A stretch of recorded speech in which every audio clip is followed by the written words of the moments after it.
Hello everyone, welcome to the video. तपाईहरुलाई आजको भिडियोमा स्वागत छ। आजको भिडियोमा चाहिँ म तपाईहरुलाई यस्तो खालको जेन्डर चेन्जिङ फोटो कसरी एडिट गर्ने भनेर सिकाउन गइरहेको छु। यस्तो फोटो बनाएर टिकटकमा अहिले एकदमै धेरै ट्रेन्डमा चलिरहेको छ भिडियोहरु, जुन चाहिँ तपाईले अगाडि नै प्रिभ्यु भिडियोमा हेरि सक्नुभयो होला। यस्तो फोटो बनाउन एकदमै सजिलो छ, तर तपाईहरुले भिडियो चाहिँ स्किप नगरिकन लास्टसम्म हेरेर साथ दिनुपर्ने हुन्छ। सबैभन्दा फर्स्टमा तपाईले आफ्नो मोबाइलको प्ले स्टोरमा गएर faceapp भन्ने एप्लिकेसनलाई इन्स्टल गर्नुस्। इन्स्टल गरिसकेपछि त्यो एपलाई ओपन गर्नुस्। ओपन गरिसकेपछि तपाईहरुले आफ्नो एउटा जुन फोटो जेन्डर चेन्ज गर्ने हो त्यो फोटोलाई सिलेक्ट गर्नुस्। फोटो सिलेक्ट भइसकेपछि एकैछिन लोडिङ लिनेछ, त्यसपछि हेर्न सक्नुहुन्छ यस्तो टाइपको इन्टरफेस खुल्नेछ तपाईहरुको मोबाइलमा। त्यसपछि यहाँनिर हेर्न सक्नुहुन्छ थुप्रै इफेक्टहरु छ। यहाँनिर थुप्रै इफेक्टहरु छ, यहाँबाट जुनसुकै इफेक्टहरु पनि युज गर्न सक्नुहुन्छ।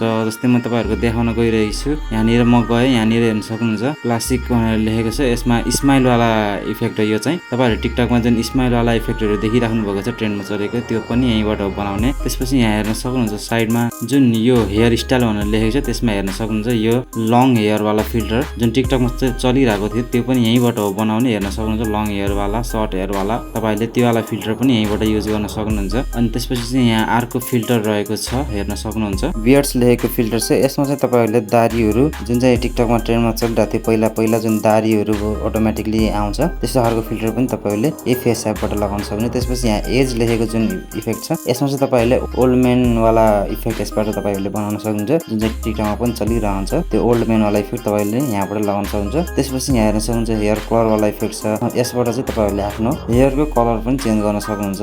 यस्तो थुप्रै इफेक्टहरु तपाईहरुले यहाँबाट आफ्नो फोटोमा एप्लाई गर्न सक्नुहुन्छ। तर आज चाहिँ हामीले आफ्नो फोटोको जेन्डर चेन्ज गर्न सिक्नेछौँ, किनभने त्यही अहिले टिकटकमा एकदम धेरै ट्रेन्डमा चलिरहेको छ। जेन्डर चेन्ज गर्नको लागि चाहिँ यहाँनिर हेर्न सक्नुहुन्छ जेन्डर भनेर लेखेको अप्सन छ, त्यसमा जानुस्। त्यसमा गइसकेपछि यहाँनिर हेर्न सक्नुहुन्छ दुईटा फिमेल र फिमेल 2 भनेर दुईटा इफेक्टहरु छ। यदि तपाईले केटाको फोटो हाल्नुभयो भने यहाँ फिमेल र फिमेल 2 भनेर आउँछ। तपाईले केटीको फोटो राख्नु भने मेल र मेल 2 भनेर यहाँनिर आउनेछ। तपाईहरुले आफ्नो फोटो अनुसार यहाँ इफेक्टहरु पनि आउनेछ। अब चाहिँ हेर्न सक्नुहुन्छ मैले चाहिँ फिमेल 2 मा लगाए। तपाईले यो फिमेल 1 र फिमेल 2 मध्ये जुन तपाईहरुलाई राम्रो लाग्छ त्यो इफेक्ट तपाईहरुले सिलेक्ट गर्नुस्। त्यसपछि यहाँ तलपट्टि हेर्न सक्नुहुन्छ एप्लाई भनेर लेखेको छ, यो वाला अप्सनलाई टच गरेर तपाईहरुले एप्लाई गरिदिनुस्। एप्लाई गरिसकेपछि माथिपट्टि हेर्न सक्नुहुन्छ सेभ भनेर लेखेको छ, त्यो वाला अप्सनलाई टच गरेर तपाईहरुले आफ्नो फोटोलाई चाहिँ सेभ गर्नु होला। यति गरिसकेपछि तपाईहरुको फोटो रेडी भइसकेको छ टिकटक भिडियोहरु बनाउनको लागि। यदि तपाईहरुलाई यो ट्रेन्डको टेम्प्लेट युज गर्न आउँदैन भने यो साइडमा आइरहेको भिडियोमा जानुस्। यसमा मैले तपाईहरुलाई कम्प्लिट तरिकाले टेम्प्लेट युज गर्न सिकाएको छु। हस् त, आजको भिडियो यति नै। भिडियो मन परेमा लाइक, शेयर, सब्स्क्राइब गरिदिनु होला। हस् त,